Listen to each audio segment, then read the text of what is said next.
kam parë këtu në Arabi Saudite, martesat bëhen në këtë formë ose fejesat, le të themi. Dikush vjen dhe kërkon dorën e vajzës.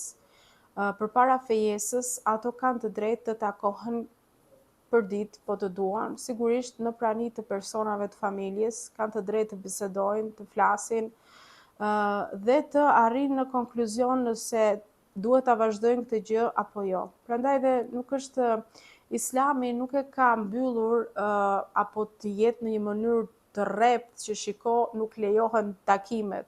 Sigurisht që nëse ne duam të zgjedhim nëse ti do të zgjedhësh personin si partnerin tënd, bashortin tënd të ardhshëm, ke të drejtë ta njohësh atë dhe Islami ja jep femrës edhe mashkullit ta njohin njëri tjetrin përpara se sa të vendosin për fejesë apo martesë.